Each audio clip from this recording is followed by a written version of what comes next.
What is good, everybody? How we doing today? Didn't mean to scare Jay. What's going on? Didn't mean to scare you there for a second. I leaned back and then jumped really quick, so I didn't want to get scared. But how you doing, my guy? How you doing? Oh man, I'm doing good. Man, ready to dive into some sports. Crazy weekend of football, at both levels, college and professional. But how you doing, my guy? You ready for the show? Born ready. Born ready. Getting set up. We're going a little early today. As y'all can see, the sun is actually out for one of our shoots, which is a little strange one. But actually, it's a pretty good idea because we can actually see the screen and we're actually lit up. And I don't have this like blue reflection from a computer in the dark room shining. So that's very cool. But yeah, a nice early morning shoot. Well, early morning. It is 11:45, but early morning for me at least. So we'll see. But yeah. We're ready to dive in, though. All set. We got a bunch of great stuff. And football, like you mentioned, was crazy this weekend. Insane. And back and forth all the way. But, yeah, we can dive into that. Or, since we are, let's see. Actually, I'll let you pick. What are you thinking to get started off today? Yeah, even though football, like I say again, amazing week. I mean, great. It makes for great stuff early season. We have a little bit of another sport to cover. Sport we haven't covered really about a good month, probably month and a half. Baseball. Baseball postseason is right around the corner in October. A couple teams already eliminated from playoff contention. Some teams Yes, still fighting for sir. wild card spots. So, Glenn, you being the expert baseball guy here, give us some things to look for. Give us some things we need to know before this upcoming playoffs for MLB baseball. Upcoming is going to be a crazy postseason. We have a bunch of fun stuff coming up. A little more competitive in the NL right now as opposed to the AL, with 4 teams battling in the American League wild card as opposed to the 7 in the National League. So we're back and forth. Kicking off with the National League, though, top of the key is going to be my Philadelphia Phillies, who can clinch tonight against the Pittsburgh Pirates. They have a 5-game lead on the wild card spot, and they're right in front of the Arizona Cardinals and the Chicago Cubs, who currently hold the last 2 spots, tied at 82 wins apiece. Right outside the door is the Miami Marlins, just 1 game back, who I hope makes it. Despite the fact that they're in my division, I just actually enjoy the Marlins, so I hope hopefully they can eke their way into the playoffs. And then right behind them, Cincinnati. 2 teams that are still technically in playoff contention are the San Francisco Giants and the San Diego Padres. But they're 1 game away from elimination, 2 in the Giants' case. So they're, in mathematically, but it's like that liar or Dumb and Dumber scene, so you're telling me there's a chance. So you're telling me there's a chance? So it's that last little bit. But, yeah, outside of that, though, it's going to be a competitive race. The Phillies have turned it around, winning 5 in a row, 8 out of their last 2, coming against the Braves and Mets, sweeping the Mets 4 in a row. Actually, I like saying that. So, sweeping the Mets 4 in a row. I really enjoy saying that part. So, bringing out the brooms big time there in Philadelphia. And we have 3 more against Pirates, 3 more against the Mets in Citi Field to end the season. But, yeah, close competitive race. It's a nail-biter to the end. I think that it's going to be... I think Arizona's going to hold on and get in. For me, it's up to Chicago or Miami, because I don't think Cincinnati is going to be able to pull it off just because of how late in the season it is and how well Miami is playing. But, yeah, I'm right. But I'm really hoping it's Miami. It makes it in the NL because, they got an incredible stadium. I've seen it once, lucky enough to see it once. And the fact that nobody can get to their games is crazy because it is an incredibly well-done stadium. So, yeah, I think that's very, very, very hopeful that they can get the job done. But, yeah. Right now, again, it's Arizona, Chicago, Miami battling for those. Only 2 can make it out of those 3. As far as the AL goes, it's a little bit more different. The divisions are more up for stake as opposed to the wild card, because the AL East is up for grabs as far as first place. Tampa Bay and Baltimore, both teams have clinched the postseason. It's just a matter of which seeding they're going to be. And in the AL West, it's even closer. Texas, Houston, and the Mariners all 4 games apart in some way. Texas leading the division. Seattle coming up the rear right now, and the Houston Astros right in the middle. They also hold the last wild card spot in the AL wild card race right now. So I think that it's a nail biter for sure. Seattle does play Houston in the upcoming series, so that is for that last spot right now. That is a very big, big turn of events. So whoever can come out on top on that series is going to have a really, really high chance of making the postseason, with Seattle only being a game and a half back of the wild card and 4 of the division. So Texas can wrap up, given Houston loses a couple and Texas can hold on with some wins.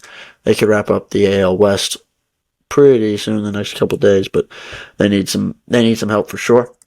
And the one team that is holding that 5th spot in the AL wild card is the Toronto Blue Jays.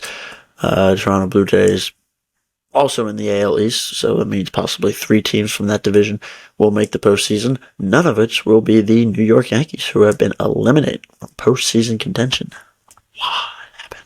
What a shocker. But yeah, both New York teams are out this year, so I'm not gonna have a problem with that, I would say. But I do like Aaron Judge, so it's the only Yankees player I would buy a jersey for. But He yeah, said he's going to finish the season out, so yeah, he's brought in. he's gonna dedicate it. Maybe he's trying to go on a tear and try to get 63 home runs this year. But yeah. What's your takeaway on the upcoming playoffs? Who you got? You cheering for my Phillies, of course, right? No, actually, I mean, not being a resident baseball guy, but I'm not cheering for the Phillies, of course.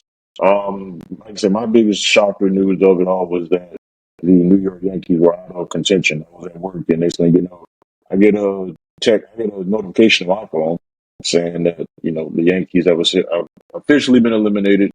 Then obviously the Mets being eliminated as well.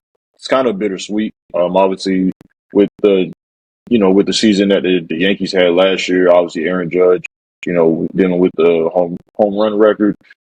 This season right here, he missed some time, and he came back, trying to will his team back into contention. But I mean, they essentially tied up a lot of their money. Hopefully, this offseason right here, they can diversify and get some more guys in there. But they tied up a lot of their money within like 3-4 players, really. So can't really do a lot cap wise there. But yeah, no, really ready to see the matchups. So I feel like once I get the matchups, once I see who's playing who, I definitely have a better look of it. But yeah, no, your Phillies, I'm not really a fan of those guys. I don't You really will think just about never cheer for a Philadelphia team, will you? no, not the Phillies, not the Sixers, not the Eagles. No. How about we make a bet? If the Phillies make the World Series, you have to rep a Phillies jersey the entire postseason, or the entire World Series if they make the World Series. You have to cheer and rep the jersey. You could be cheering against them secretly underneath, but you have to rep the Phillies jersey every single World Series game. Me repping a Phillies jersey, I'll consider that. I would definitely consider that. All right, I fair. mean, I don't really have a dog in baseball, so it'd be a one-sided bet. So I gotta Well, deal with my management team and come back and let you know. Hopefully you pick. I mean, whoever you pick seems to be the winner. Happened with the Knights, so might as well happen with baseball too, right? I mean, listen, if I get baseball right, then I need to go somewhere and try to bet and see exactly what I can do next season. But You just need to switch sports. Flat out, just only focus on. We'll switch sides. I'll do football, basketball. You do hockey and baseball. If you can go 2 for 2 in your first year, that would be very, very impressive. I know there's some people who actually have been betting on sports for a while, and like they'll predict the Super Bowl matchups. I forgot who it was exactly, but I think I seen it on some social media. It was a guy. He got like the last 6 Super Bowls right or something like that. But I got a long way to go before I do that. But I just only got one correct now. But hopefully, I can get some more predictions correct because our next topic, which is football, we got hit in a pretty bad sense as far as trying to predict things and the NFL. But we, yeah, you bring me in that group? Yeah. Huh? You pulled me down there? Yeah. We did. I went 11-4. What do you mean? Huh? That's 4 too many right there, bud. Well, it definitely was a change of events this week. Some upsets, to say the least, I would say. All over the league. Just a crazy week. Some of the biggest upsets being Cowboys upset by I was about to say St. Louis. Arizona Cardinals. The Houston Texans upsetting the Jacksonville Jaguars. The Indianapolis Colts, led by Gardner Minshew and company. Mustache Man. That's why I'm growing out mine. Beating the Baltimore Ravens. So yeah, just a crazy week of upsets all throughout. But yeah, I'm gonna pass the mic to you. You give me a quick rundown of what you're thinking of this crazy week. You had some choice words after first couple of those games, so I will have you Yeah, do a quick breakdown of all the week's recap. Then we'll go down into the big games. yeah, no problem. I mean, like I said again, it was a pretty horrible week for me. I did say us, but no, it was 100% me of like my predictions and my picks and things of that nature. Pulling up the brackets now. So look at that week three. What, Falcons, Lions. Then who won that one? The Falcons won that one. I don't really know much about that one. The Chargers, my Chargers beat the Vikings. Uh, Packers over the Saints in a pretty crazy game. The Saints went into the fourth quarter leading. Uh, Texans over Jags might be the biggest upset of the. Biggest upset outside the Cowboys of the week. So it'll be second. The Broncos didn't show up. It was all Dolphins. The Titans, Browns. Uh, After that horrible pass that Deshaun Watson had committed when he was falling and threw it behind him, he bounced back and had a pretty good game. The Commandskins, uh, nowhere to be found against the Bills. The Colts, like Glenn mentioned, upset the Ravens. The Patriots beat solid the solid Jets. Uh, Nothing really much there. The Seahawks got past the Panthers. The Chiefs obviously beat the Bears. I think that's a shocker. As mentioned, the biggest upset of the week, Cardinals over the Cowboys. Even though we're going to get more into that, got a couple words about that one. The Ravens and Steelers an absolute thriller, if you ask me. Both teams, it was early off in that game, back and forth, all defense. Then I believe the Raiders got a deep ball to Devontae, and then the Steelers come in right back out with a deep ball to, I believe, a rookie. I forgot the kid's name, but that was a pretty thrilling game. Obviously, Jimmy G's not going to play too well in fourth quarter, so of course they lost. But then we had Eagles Bucks. Bucks got out to a super slow start. We're going to get more in that game. Couldn't really score a touchdown. The Eagles, really, really had their hand on the control button all game. Obviously come out with the victory, and the Bengals finally chalk up their first win against the Rams. Again, that game was back and forth. Joe Burrow didn't look his absolute best. This season he has like a little over 500 yards in 3 games. Obviously, again, still injured. Don't really understand why he played that game, but they finally got themselves in the winning column this season, now 1-2. So hopefully they have some success like how they had last year. Obviously going 0-2 to start the season out. So, and we see where they got last year. So hopefully they can recapture some of that success and obviously gain more. But with that being said, quick rundown of all the games, real quick. We're obviously going to dive into a few. Glenn, I'm gonna toss it to you. Which game would you like to go in first? We got a couple major storylines here. So, which game you want to go into more in depth first? It was a relatively good week for me since both my teams won, and one of the teams that I can't stand lost in a major upset. So it was fun in that regard. But for me, I'm gonna go in chronological order of when it happened and the most devastating or the most dominating win I've seen of all time. Let's go with Tua touchdown. The Miami Dolphins taking down the Denver Broncos by 765 points to 2. 70-20, sorry. Yeah, putting up over 700 yards.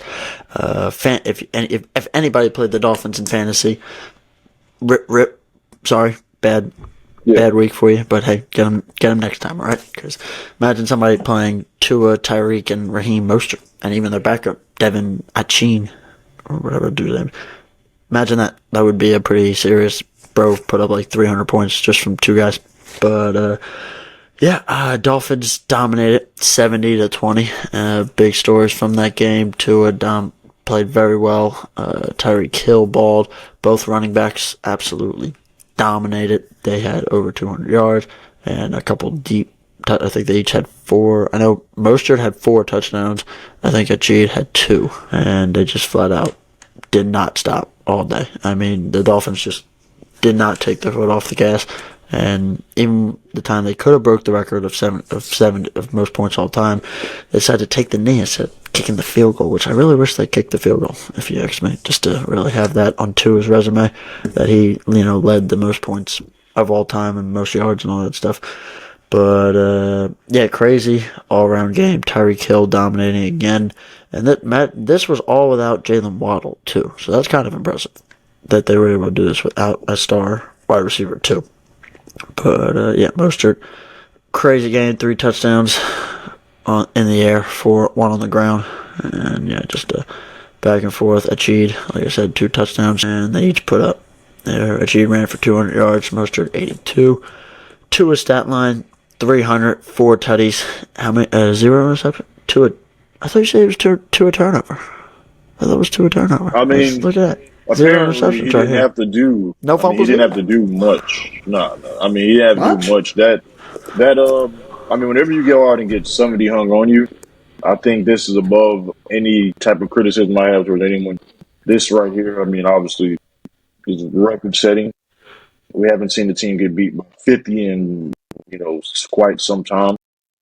Listening to a few podcasts with ex-NFL players, they were all they probably scored 48 in their career. I mean, some guys scored 50, but when you add 20 to that, or add 22 if it's 48, 70 points scored on you. This is I feel a situation that everything is a absolute and complete dumpster fire. Again, obviously it's early in the season, but this right here is probably the most embarrassing thing you can have happen to your franchise, having this tagged onto you. I mean, last year, if you look at where they were a year and a half from now, like last year, they pick up Russell Wilson. Oh, everything's supposed to be good. We're going to get over the hump. We lost that previous year to the Chiefs in a nail biter, right before the playoffs. So you bring in this guy thinking that things are going to, surface better. Obviously, at that given point in this time, he was a potential almost shoe-in Hall of Famer. And then, last season happened, doesn't play well at all. Then you go into this offseason, you pick up Sean Payton. Sean Payton comes in, obviously knowing the success he had in New Orleans, just with him being the coach that he is. You look at his success and you think stuff like that, obviously going to transpire over. He's going to come in and fix Russell Wilson. Team's going to play better. And then, you look at it and haven't gotten a win yet, 0-3. But this right here, obviously losing 70-20 might be the worst. I would love to sit here and pile on Russell Wilson. I mean, he had, 300 yards, a touchdown, a pick. It doesn't really matter at all. One thing that's been echoed a lot since the game is he also had an opportunity to score points. So it wasn't like, make it, take it. The Miami Dolphins scored and they can't, they score again, they get the ball back, score. No, he had opportunities to score, but I mean, at the end of the day, this right here is flat out embarrassing for a franchise. Feel very, very bad for the ownership. Ownership obviously went out and, gave all that money to Russ, went out and got, put money in Sean Payton's pocket. But everybody blamed last year Nathaniel Hackett, and it was his fault. And now, like I said again, you get a Hall of Fame coach in, and the situation's probably a little worse. Haven't checked the numbers exactly to, confirm that, but I mean, I'm pretty sure the number of 70-20, 100% worse. Other side of the ball. Other side of the ball. I mean, again, you gave up 200 plus yards to the backup running back of scrimmage. It's a stat out there right now, like the 6th fastest, speed people running, like speeds with the ball in their hand. Miami owns all 6. You got Tyreek at the top at 22 miles per hour, and then 2 through 6 is 21 in the 21 miles per hour radius. Some guys got, I think, some 21.78 or 21.02 or 21. But moral of the story is all 6 of them are owned by Miami Dolphins.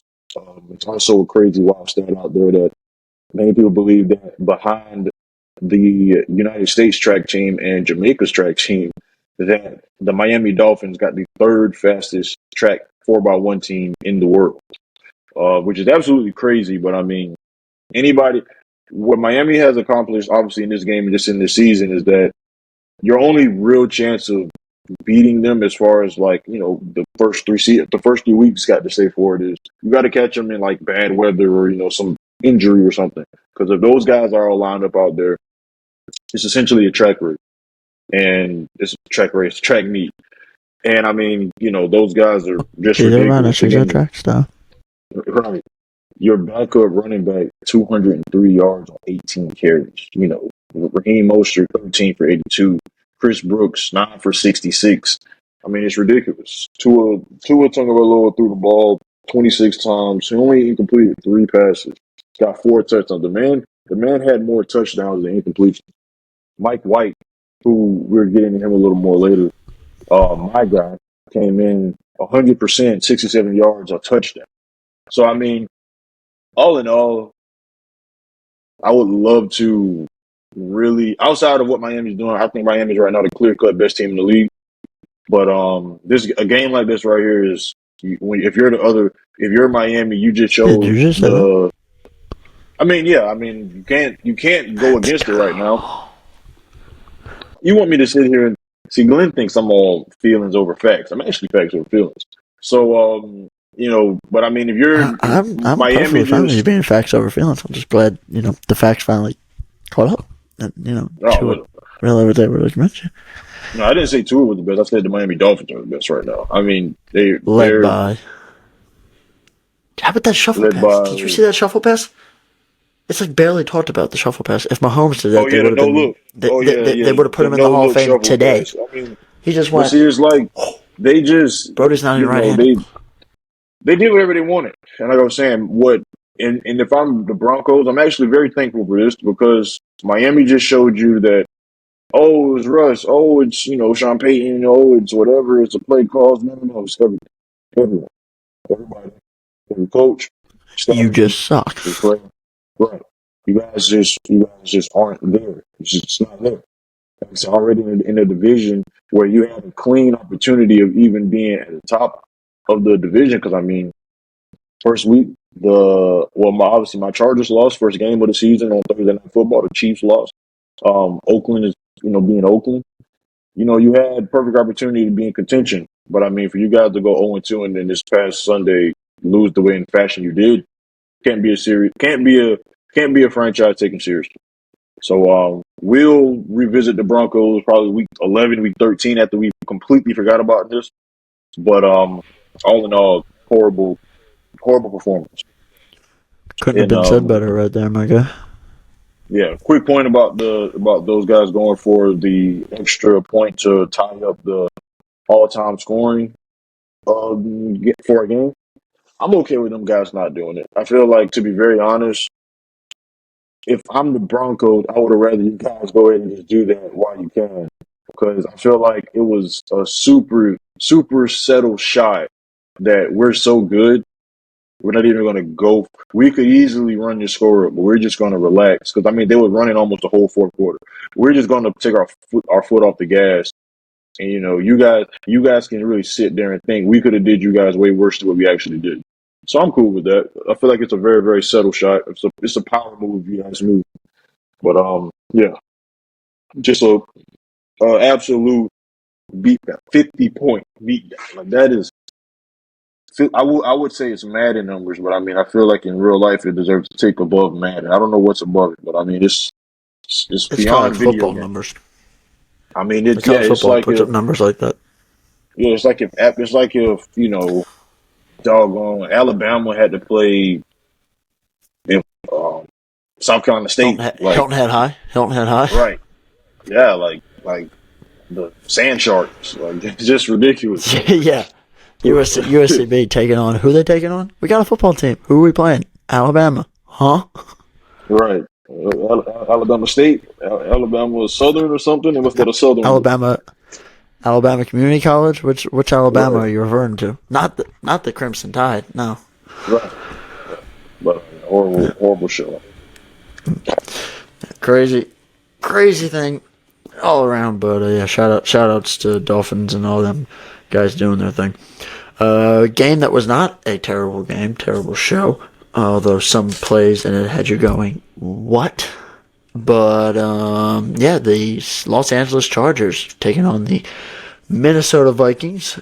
Jay's Lightning Boat team got their first dub of the year. Big win, led by their star quarterback Justin Herbert, who he also had a historically good game along with our guy from Miami. 40 of 47, 404 yards, 3 touchdowns, no interceptions. I didn't even notice, and I looked at the stat line. I was like, dang, alrighty, bro. Very, very good. But yeah, I think it was a job well done on his part, and they were able to get the dub on the road despite terrible play calling and just tragic coaching moves. But yeah, they won 28-24. Game came down to the end, and Vikings were on their way of going in, but a tip interception pass was the clincher, and they were able to hold on this nail biter game. Jay, now since this is your team, what was your biggest? How impressed were you with Justin Herbert's ability to not only win this game but put up those great numbers in Minnesota and finally get you guys off the skid, even without his star running back Austin Eckler? Well, to be very honest, I feel like Justin played uh pretty decent. I would say above subpar. I want to use subpar. Played pretty decent. Um, he had that. It was the one of his touchdowns was actually supposed to be an interception. If the DB played any better, it hit him square in the hands, and he just bobbled it right into the receiver's hands. So that could have been a massive, turn of events in the game. Um, Threw the ball 47 times. I would like for that to get reduced. I want to see us run the ball a little more. I mean, the whole game, we ran, 15 times? We ran 15 times. And my quarterback threw 47 times in week 3. Not really a huge fan of that. But even though that Justin Herbert played absolutely well, I truly believe that the player of the game, and obviously as he was with the team, Keenan Allen. Keenan Allen had 18 receptions, 215 yards. He threw a touchdown pass. Obviously, as a receiver, he was a busy man all night. And I feel like with obviously Mike Williams went down, torn ACL. He just can't stay healthy for the life of me. Out for the season, confirmed this morning. We would have liked some, hopefully next year he's, can stay healthy. But I mean, this is just devastating blow. Keenan Allen stepped up major again. 18 receptions, 215 yards, threw a touchdown pass. I mean, when you look at what he was able to do and just the rapport that Justin Herbert and Keenan Allen have together, I feel like it's top tier. But yeah, I would have liked for us to run the ball a little more. Defensively, even though I'm a third cousin, I'm not a fan of third cousins at all. Third cousins, I mean, he's gonna play decent at times, but we got to find some defense. I don't believe we've allowed a team to score less than 20 all season. I can confirm that now, but yeah, no, we have, yeah, we lost 36-34 to the Dolphins, 27-24 loss to the Titans, 24-28 win over the Vikings. Our defense is playing absolutely trash, abominable. I thought we had pretty decent DBs leading into the season. We don't. Not really going to sweat my front four or my front seven. Actually, I do feel like throughout time they will, they'll end up, leaning more on quarterbacks and plugging up the run. But my back four is absolutely garbage. And yeah, so like I said again, how am I feeling about Justin Herbert? Play pretty well. I'm more happy that we got a win. That game obviously could have been decided either way. Flowers, juice. Yeah, I mean, he played fine. Like I said, he did what he's supposed to do. He got us to win. Would I have liked it to look a little better? Yes, but at this point, beggars can't be choosers. We were 0-2, facing 0-3. I will say that if we were to lose this game, obviously how you mentioned with the play calling, a couple of those coaches, if it was up to me, would not be Chargers for more than an hour after the game.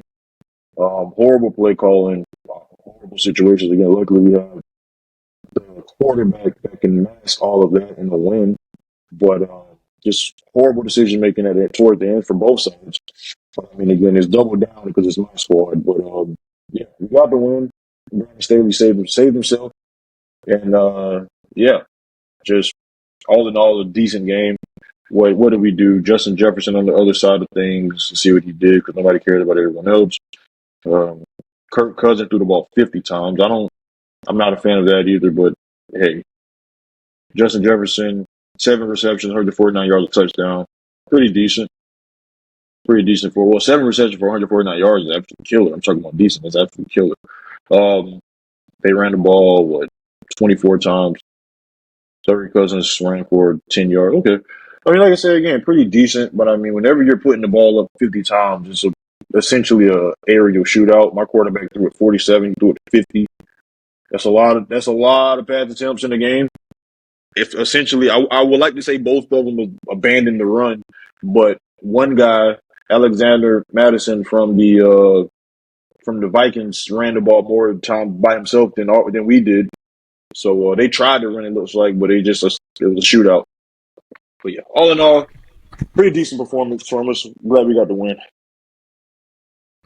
How much do you think, real quick, and then I'll dive into a couple of points. How much do you think of, since you mentioned the run game, it's a good point that they definitely focused on the air. How much do you think of Austin Eckler's absence, jeez, English, how much do you think of that plays into the only 15 carries for the running game and the ratio it has been 45 to 15?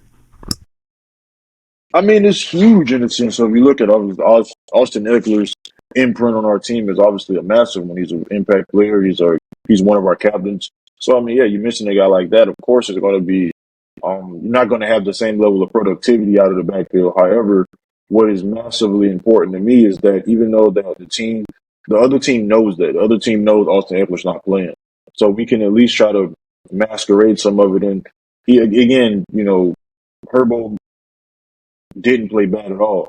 But by us leaning into the running game because our running back is not here, trying to keep the defense true to that would have been very important. So again, even though Austin Eckler missed the game, trying to still establish a run game throughout would have been would have been something beneficial.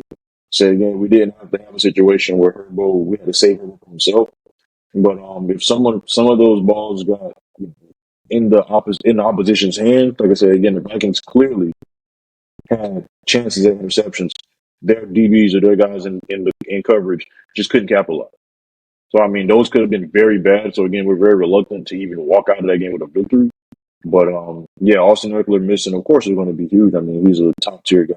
He's amazing out of the backfield as far as pass catching, and he's obviously amazing runner between the tackles.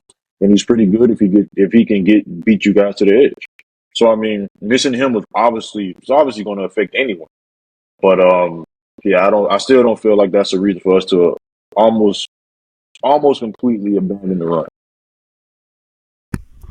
Very good point, because you can't really have much success if eventually the DBs know that you can only beat them in one way. But yeah, big point there. Eckler should be back soon, hopefully, for the Chargers' sake and my fantasy team. But yeah, one point about Kirk Cousins. People have been, what you can say what you want as far as him losing games, and they are 0-3, but I mean he's still putting up over 340 yards a game. He has in his 3 games he got 2 touchdowns, 4 and 3. Now he does have 5 turnovers on the year. I'm sorry. Yeah, 5 turnovers on the year, 3 fumbles, 2 interceptions. But for me, it's just the Vikings are not making the right moves. Now, of course, the interception was brutal at the end, but it was tipped and went through Hawkins in the hand. For me, the biggest thing about coaching, too, for y'all is I don't know why anybody would go for it on 4th and 2 from your own 20 when you're up 4. Don't really know. Like, the idea is to end the game, cool, but if you miss, your opponent has to score a touchdown. They only have to go 25 yards. So it worked out in the end just because they got the interception. But why, I don't understand why you would put your defense in that spot in the first place. But yeah, that was the biggest thing for coaching for me. I thought Herbo played very well, just a stat line. But yeah, no, I did see that interception. That could have been, you turn around and goes from 3 touchdowns and such yards to right flipped on his head, and 2 touchdowns and interception and cut those yards back. So it's a very very fair point there for sure. But and yeah, Keenan Allen needs a very good ice bath after that game. 18 receptions and throwing for a touchdown as well. So great game all around. Exciting one to watch for sure. Congrats to Jay's Chargers for getting in the win column, and hopefully they finally can start solidifying my prediction of who's winning the AFC West. Before we go, a quick point of order. Like I said, obviously, again, I give Kirk Cousins a lot of flack just because I genuinely don't believe he's the guy in late moments in the game. It's like he's Kirk Cousins, and then you got Dak Prescott, who's like the black Kirk Cousins. But he, like I say again, you lost to a team who was undefeated before last night in the Buccaneers, who are having a surprising start to their season. You also lost to the Eagles, who just left the Super Bowl last season. And then you lost to the Chargers, who are supposed to be a top tier team in the AFC. So again, it's not like these games are here. It's not like you're losing to Scrubs. It's not like you're losing to the Well, even though the Cardinals lost all 3 of their games too by like a couple points, but you're not like losing to the Arizona Cardinals. So yeah, like I said, I give a lot of the Vikings. I'm just not a fan of Kirk Cousins. I feel like if he's better in certain moments, late game, better decision making, they can be a better squad. But I mean, Vikings are playing good football. They're playing hard football. I mean, you lost by 3 to the Bucks. You lost by touchdown. What is it? Yeah, about 8 points to the Eagles. I mean, well, actually, no. You lost by 6 to the Eagles. I'm sorry. Yeah, and then you lost by 4 to the Chargers. So I mean, again, they're in these games, and I'm pretty sure they went from 11-0 in one-score games to 0-3 to start the year. Right.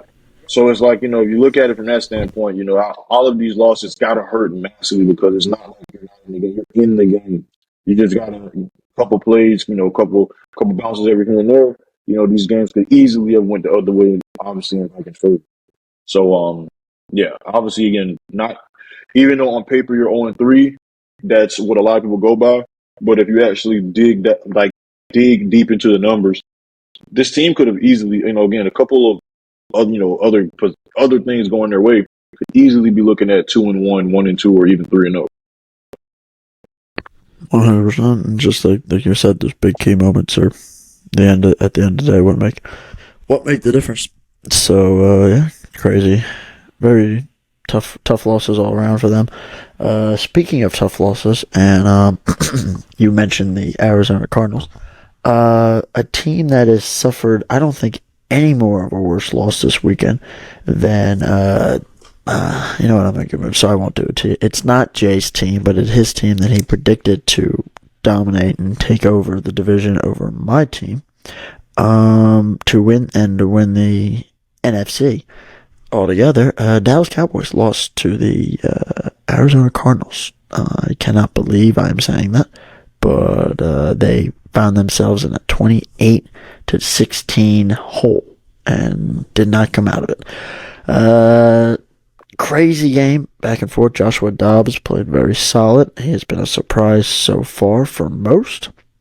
And yeah, upsetting the Cowboys after they had just lost to the Giants and Washington. They had 3 NFC East teams to start the year. That's a little strange for them. But yeah, the lost to the Commandskins week 1, and then lost to the G-Men week 2. Everybody thought they were going to get pummeled by the Giants, me and Jay included, and they did not. And in fact, they won by 12, dominating performance by James Conner as well, especially Matt Prater. And yeah, biggest takeaways, Jay, wasn't obviously a terrible game from Dak. He went 25 of 40 for 250, 1 touchdown and 1 interception, but a costly interception at the end of the game right into the chest of the Arizona defender. And yeah, so biggest takeaway from this upsetting loss for Cowboys fans, but very satisfying for most of the world.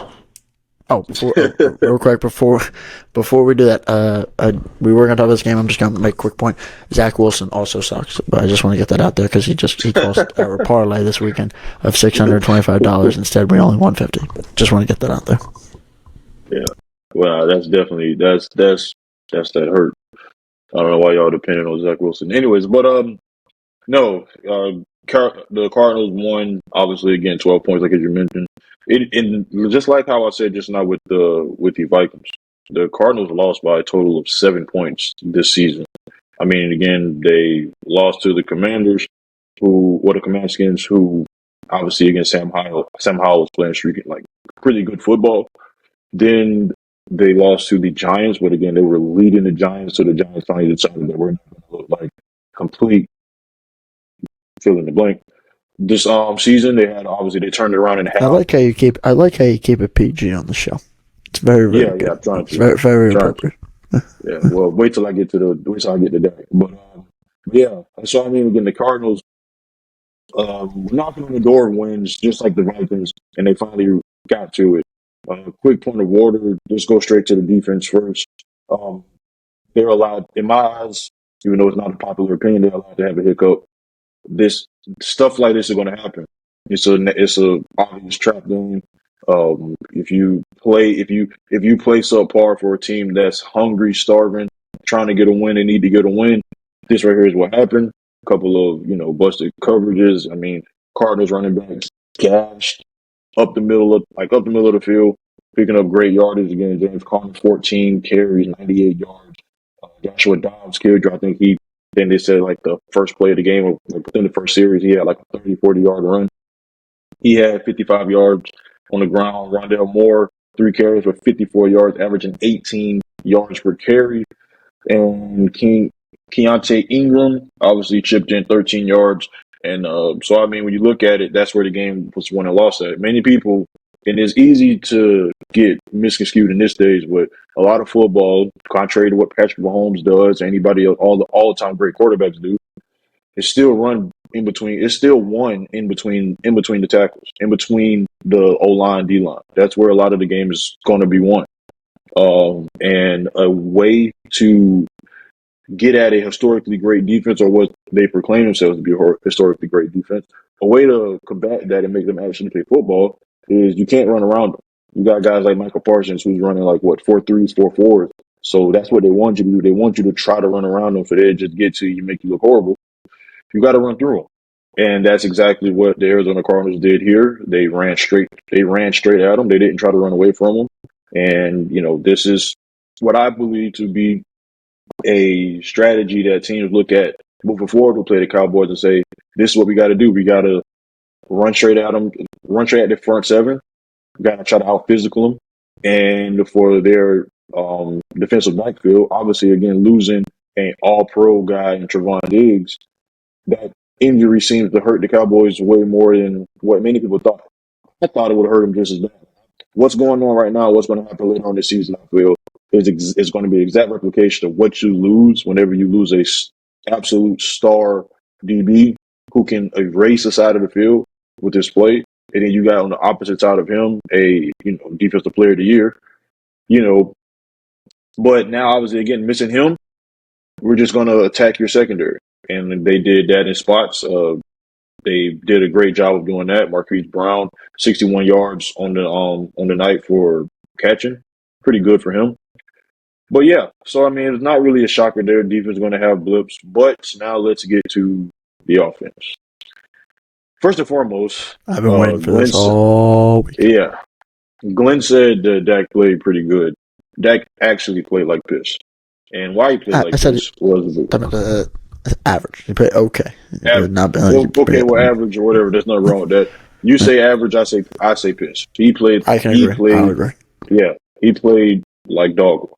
And again, if you look at the numbers, you would think that, oh yeah, he played pretty good. But no, his only touchdown pass that he threw in the red zone, which again, it's almost like foreign language to say touchdown pass, Cowboys red zone. It's almost not a thing because they play like dog water in the red zone. But was a little dink pass to the running back out of the backfield, and he just decided that I'm going to score. Rico Dowdle. Sorry if I say your name wrong, kid, but Rico Dowdle. It was a little dump off screen that threw off his back foot, just a little float. It's like a float. Got it to him, and he turned up the rest. So it wasn't like, oh my God, you see Dak put that ball in the money, or it was like, oh, Dak trusted a receiver downfield to win one-on-one coverage or zone coverage or whatever. He didn't do that. It was a little dump off. So I give more of the receiver credit here. So therefore, if you erase that, Dak played horrible. The red zone for the Cowboys has been a fatal flaw for their offense this whole season. Again, you play the Giants week one, who defense just straight shell shocked the Giants offense like the first half of the first half. So, they win that game 4-0. Then you play the Jets, who quarterbacked by Zach Wilson. You're going to win that game. Their defense came to play again. And then you play the Arizona Cardinals team, who are, again, just a hungry team, just hungry, trying to get a win. And the offense is asked, whenever your defense is not stopping guys, or if they're not giving you excellent field position, whenever they're not forcing fumbles, whenever they're not getting interceptions, you got to actually play games, and we got to rely on our offense to make plays. They seem to could not have gotten the job done. So, no. This loss right here is really on Mike McCarthy and Dak, if you ask me. Again, I'm not really going to say and pressure the defense at all. I mean, it was a bad game. It happens. It's a very long season. Nobody wins championships in week 3. So I'm not really stressing their defense, but this offense has looked subpar, which is just how they look week 1, week 2, week 3. Barring 40 points they put up on, again, the Giants, who don't even know exactly how to play a lot of defense anyway. And then the Cardinals, not the Cardinals, then the Jets, who's quarterbacked by Zach Wilson. So, great win. Like, super duper standing ovation for the Cardinals. They came to play. Joshua Dobbs damn near had a test for biophysics or whatever the hell he's studying for. And he came out there. He paused his test, played the football, threw a little touchdown or whatever, and, got busy on the Cowboys. But job well done. Gannon's first win as head coach for the Cardinals. I know he's excited, as he should be. Hard fought game for him. And before I go, Glenn, then you can have it after this. Go, where you hanging out? What are we gonna do? People questions Dak ability to make plays late because of his decision making. The decision to force that ball in triple coverage in that pick that basically sealed the game was just absolutely atrocious, and why people don't believe in Dak the way the way he would like them to, or where they should. I mean, if you're going to force that ball to where you forced it to, first and foremost, you and the middle linebacker are looking at each other the whole play. Like, y'all are looking. You're staring down the receiver. You're patting the ball. You're looking. Y'all are looking at each other the whole play. He's looking square at you in your eyeballs, like in your eyes. He's looking. And then, not only that, the throw was absolutely pissed because you threw it like on the line. If you're going to throw that pass, you gotta force that ball to the back of the end zone. It's either Tom Brady was so great at this. Is obviously one of the reasons why he's the GOAT.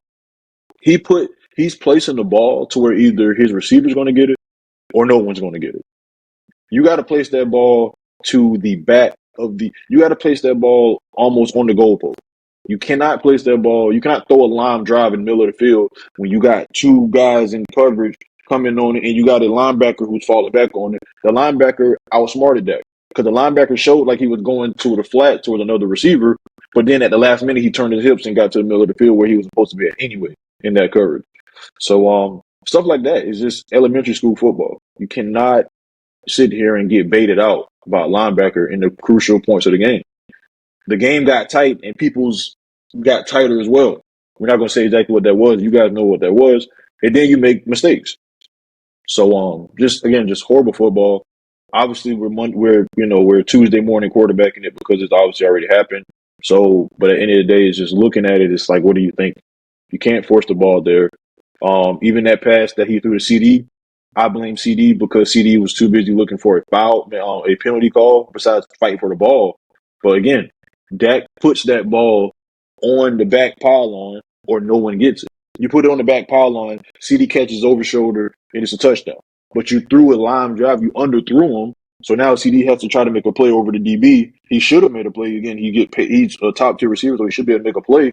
But at the end of the day, if you put that ball on the pylon, throw it out of bounds to where either CD catches it 2 feet in bounds, touchdown, or no one gets it. If that DB would have turned his head fast enough on that deep shot to the right side of the field, if that DB turns his head, that's a pick. Easy pick. and then we're going the other way with it.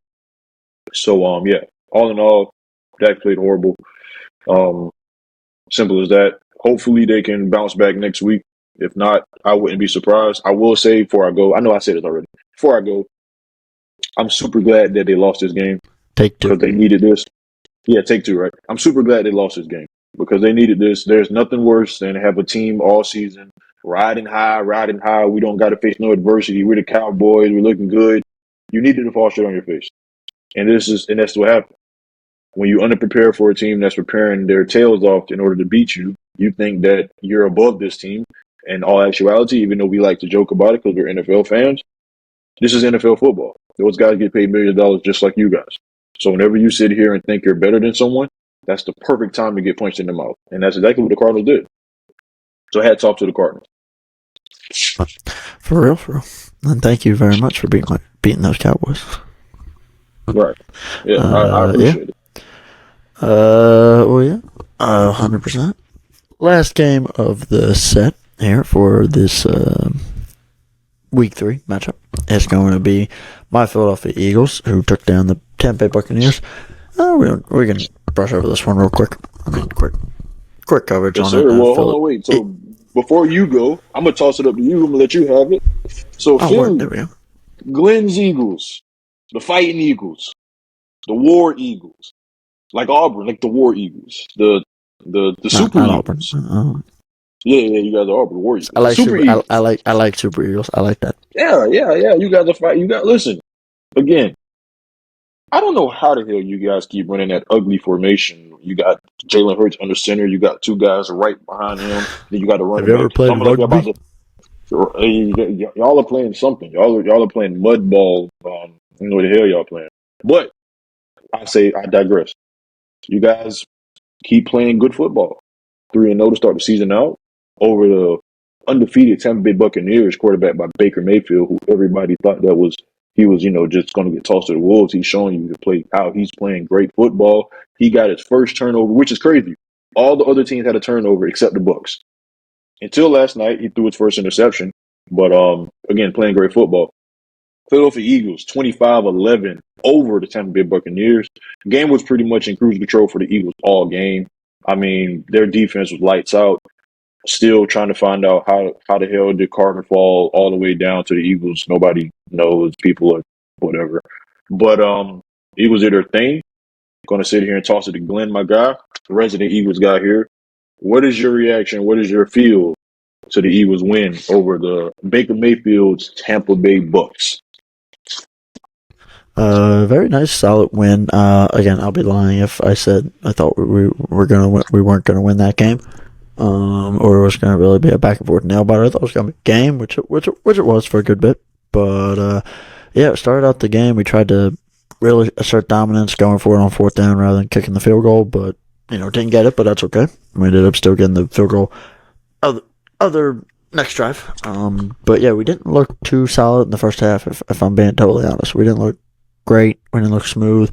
But for me, that's just working out kinks with it. Working out the tweaks with a new offensive coordinator, getting a rhythm. And yeah, good thing we had these first 3 games to do that, and still coming out 3-0 is great.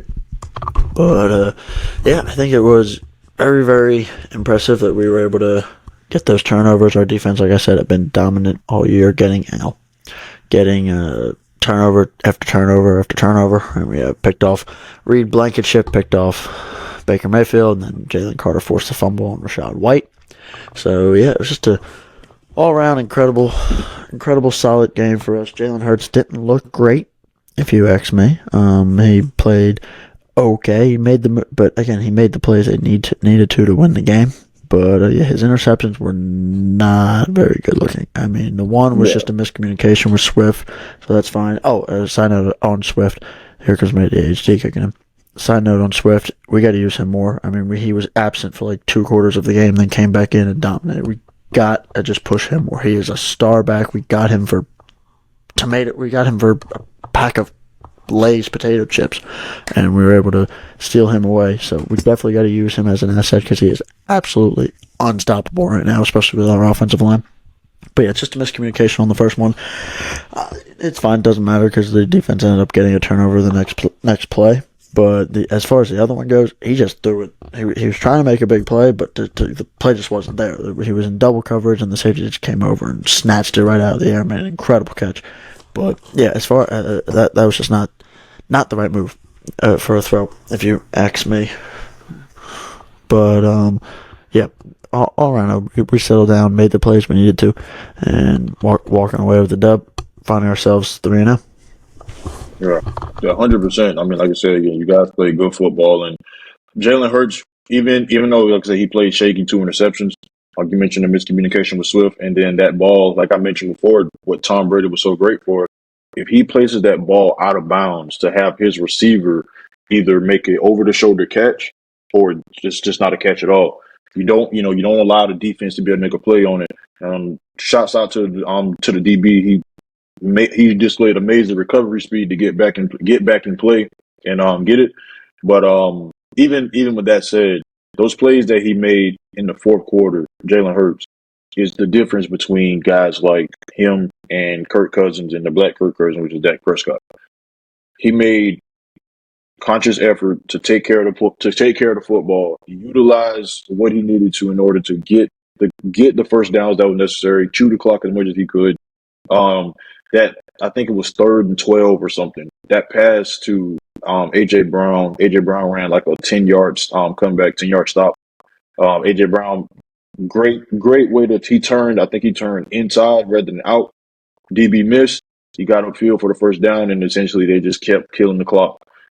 Just that type of quarterback presence to me is what separates the good from the greats. Like I say, Jalen Hurts did what he needed to do. Obviously, again, he was a little shaky towards the beginning of the game, middle of the game, but he closed out the deal because if they're off the field, after that 3rd and long completion he had to complete, if they're off the field, if it's 4th and long and, it was an incomplete pass, you give Baker another shot. And I feel like with how that stadium was rocking, with how Mike Evans just got off of catching that amazing one-hander, he also caught that touchdown.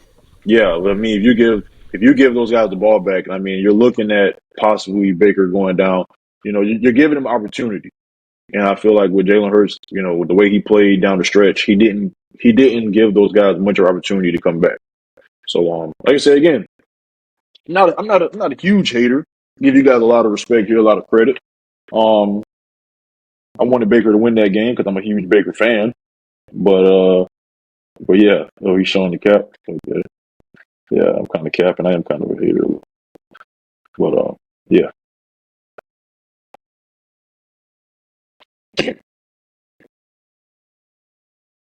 I gotta start remembering when my mic is muted and not.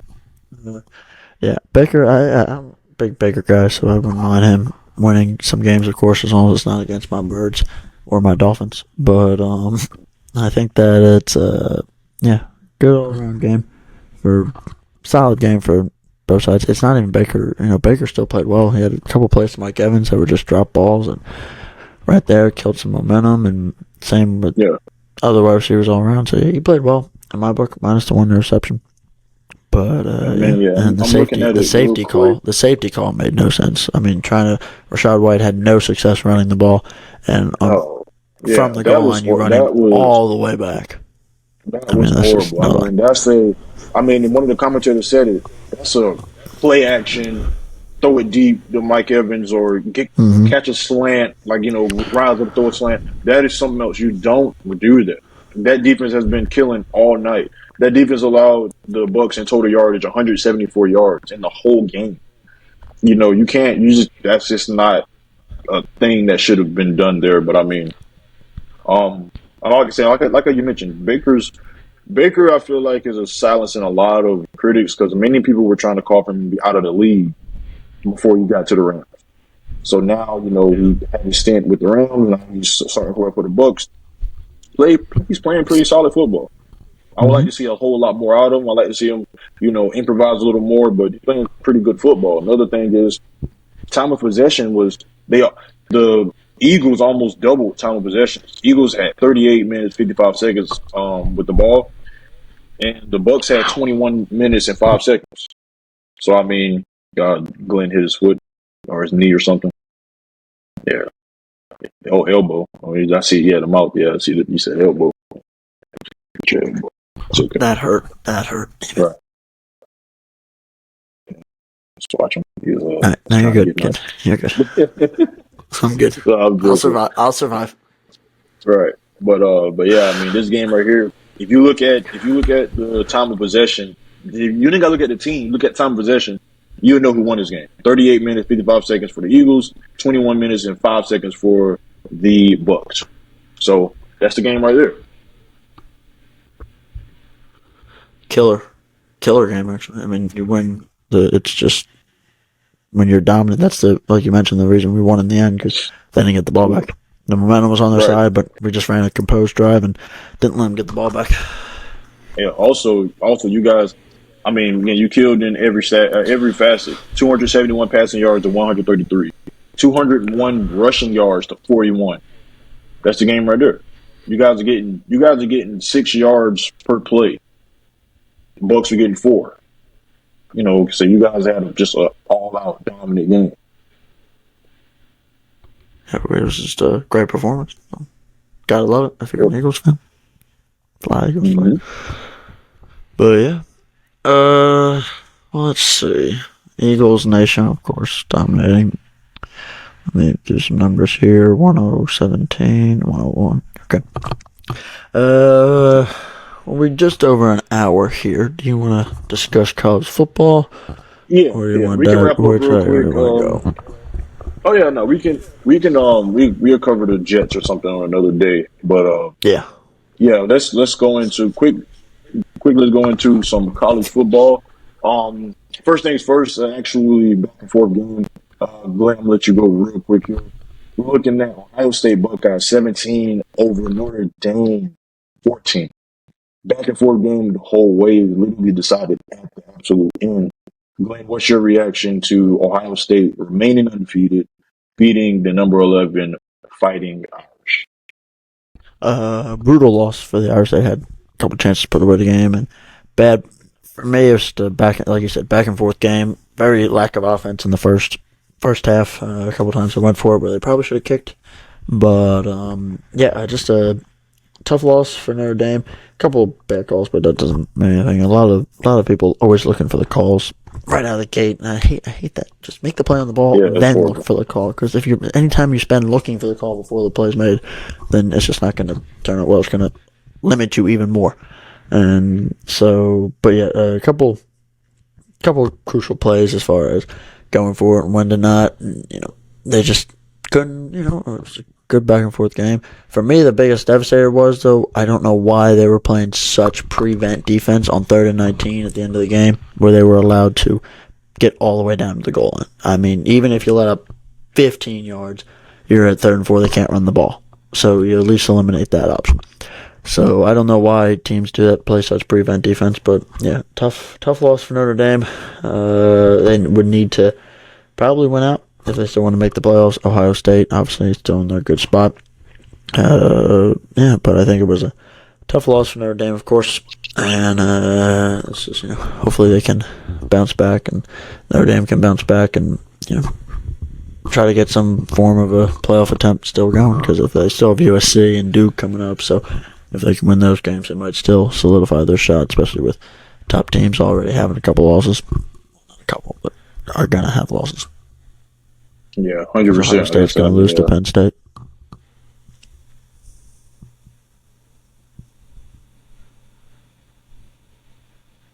Anyways, yeah, we'll wait on that one. But yeah, We are, 100%. maybe. It was 100% back and forth game. I mean, you go into the halftime 3-0, and 3 points is what decided the game because both teams scored a touchdown apiece in each quarters to finish the game out. But so yeah, like I said, Ohio State did what they had to do. They made some crucial plays down the stretch. It was I think it was a 4th down or a 3rd down where they had to have it. If not, the Notre Dame team gets it back. They went to their star player Marvin Harrison Jr. and he's showing exactly why he's the receiver that many people say he is. So pretty good game. Like I say, back and forth game. Like Glenn mentioned, not a lot of offense played, a lot of key stop. Another thing about it, Notre Dame went for the kill shot a lot. I mean, whenever you go for the kill shot, it's either you just make or miss. And they missed a couple times, and Ohio State kept afloat, and they did what they had to do. One more thing before we get out of here. One more game that we got to cover, got to go into real quick. Oregon hosted the Colorado team, coached by none and only Deion Sanders. And many people thought that this was going to be a pretty good game. They thought that, the pixie dust from Colorado, obviously going 1-11 last year to now being 3-0 entering this game. They thought it was going to be a hell of a game or even a win for the Colorado Buffs, but that was not the case. Bo Nix and the company had other plans. 42-6 over the Colorado football team. I'm gonna go real quick before you, Glenn, let you finish it out. Not really to me personally. I'm again kind of like the Cowboys lost. I'm glad. They was on a high horse, like many of us. It was work the ride on the wave, and it's almost like looking at stars. Um, they're going to fly high, but whenever they fly high, you almost are certain they're also going to come down hard. So, and that's what happened here. Key to this game, front seven. Prime had mentioned it before the season started. She's going to need about 7 to 8 more guys. He needs bigger guys because, like we mentioned earlier, the game is won within the trenches, and they had not a lot of trench work. Watching the first half of that game, you can tell that the Oregon Ducks got anything they wanted. They running up. I mean, every play was like a 10-yard gain, 15-yard gain, 8-yard gain. They were just running up and down the field as they wanted. Colorado offense couldn't get a groove. Shador, he just, like I said, he couldn't find his footing at all in that game. You could tell he was trying to find it, but he didn't. And Bo Nix and company did what they had to do. Bo Nix went 28 of 33, 276 passing yards, 3 touchdowns a pick. So yeah, they made very, very quick light work of the Colorado football team. Not really, again, it's not really a surprise, not really a shocker. I mean, again, that team won one game last season, and they transferred in over like 80% of new guys to this season. They beat the national runner-ups first game of the season, TCU, and they beat Colorado State, and who was the other team? Was it Nebraska they played? Coach Nebraska, yeah. Yeah. So I mean, again, pretty solid, okay at best, but yeah. Say got beat by Oregon, and Oregon's living it up. They are flexing as they should be. That coaching staff, obviously, the coach had that saying, during the pregame, they're fighting for clicks, they're fighting for wins. They want to play this game in Hollywood. It's going to be played on the grass. I absolutely loved it because, again, any coach that would have beat Deion, they should live it up, and he did exactly what he needed to do. So hats off to Oregon. Colorado got USC this week right here. USC did not look that good against Arizona State, but we'll see exactly how the rest of this season plans out for the Colorado football team. Yes, we will. Just a brutal game. Like Jay mentioned, only 200 yards, total yards to Oregon's 522. 522. Cool, my brother. Just all around dominance for the Oregon Ducks. So just asserted. Just all around dominance. But congrats to them, of course, and just a wake up call for the Buffaloes, as they say. Oh, yeah, 100%. You got anything else to? There's that line again, 100%. How much? Me personally, I think we're just sharing each other's lines here, going back and forth. Hey, but probably is. I mean, we've been doing this 110 episodes in. We've been doing this a good bit. So I mean, we're definitely gonna weigh in on each other. So I mean, it is what it is. Yes, sir. All right. Well, yeah, I think that'll wrap us up for tonight or today. Thank you all so much for hopping on today. Of course, another great one. We got a lot more statistical one this time as opposed to some other ones. So, went into good detail. But you got anything else to wrap us up tonight, Jay? Today, Jay? No, not really. Stay tuned for our next episode. We'll probably dive into some upcoming stuff. We may end up getting the episode done before our predictions, so we can probably talk about them a little more. As Glenn mentioned, appreciate you guys for tuning in. Appreciate you guys for watching. If you guys got anything that you want to see on the show or you want to come on the show and give your opinions, obviously, as you know, with my last couple of episodes, we're super duper cool with you guys hopping on. This is a show, again, for you guys. So if you guys want to come on, give your takes, give your views, no problem with that. But outside of that, Glenn, honestly, I have nothing else on this one. Like I say, you guys keep watching these sports, keep watching these good games. Football is cracking down, making it really, really interesting to start the season out.